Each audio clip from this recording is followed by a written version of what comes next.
Hello बच्चों, question में हमसे कहा गया है कि अ 5 ml solution of H2O2 liberates 0.508 grams of iodine from an acidified Ki solution. Calculate the strength of H2O2 in terms of volume strength at STP. तो हमें बेसिकली H2O2 का स्ट्रेंथ निकालना है।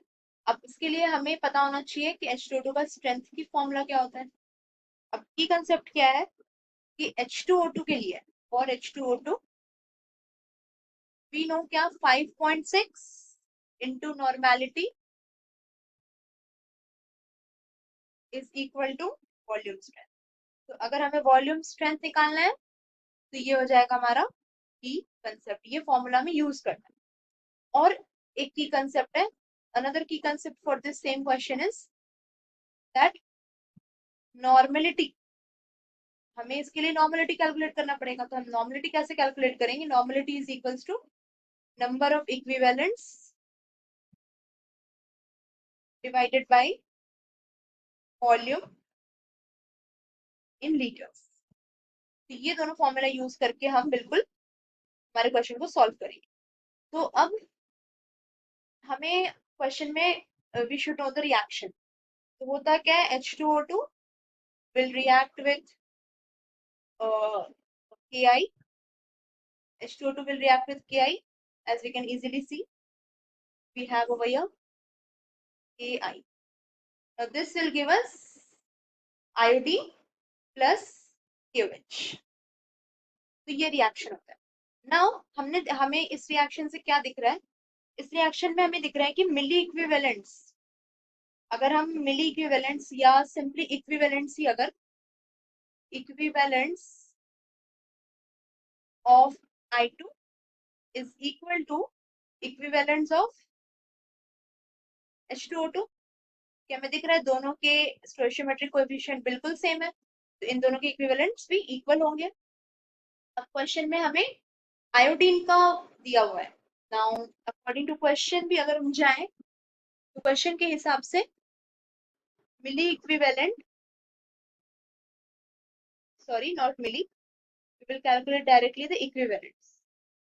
So equivalents of I2, ये हमें दिया गया है मास। इक्विवेलेंस कैसे निकालते हैं? Mass that is 0.508 which is given in the question divided by 127 which is the molecular mass। तो यहाँ से हमारा ये निकल के आएगा।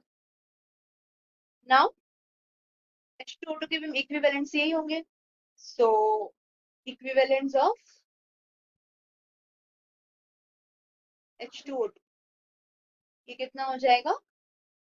0.508 डिवाइडेड बाय 127, बिकॉज हमने रिएक्शन में देखा है दोनों की इक्विवेलेंट सेम हो।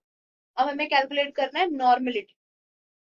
तो हम कैलकुलेट करेंगे नॉर्मेलिटी ऑफ H2O2, बिकॉज अगर हम नॉर्मेलिटी कैलकुलेट करेंगे तभी हम वॉल्यूम स्ट्रेंथ कैलकुलेट कर पाएंगे। This will come out to be 0.508 by 127। यहाँ पे हमें डिवाइड करना है 5 वॉल्यूम से इन लीटर्स, और वॉल्यूम हमें दी गई है 5 ml। तो यहाँ पे हो जाएगा 5 ml और डिवाइडेड बाय 1000, नीचे डिवाइड बाय 1000, ऊपर चला जाएगा मल्टीप्लाई हो जाएगा, क्योंकि हमें लीटर्स में करना है। तो जब हम, ये हमारा गया नॉर्मेलिटी। अब हमें क्वेश्चन में फाइनली कैलकुलेट क्या करना है? Volume strength. Therefore volume strength क्या हो जाएगा हमारा?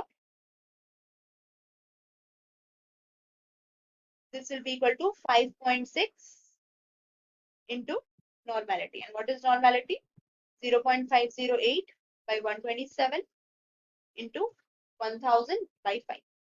जब हम इसको वन स्टेप कैलकुलेशन है इसको हम परफॉर्म करेंगे, ये हमारा निकल के आएगा 4.48,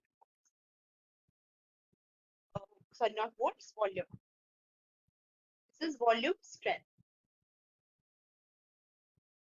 I hope you understood the concept, 4.48 volume and the formulas. All the best.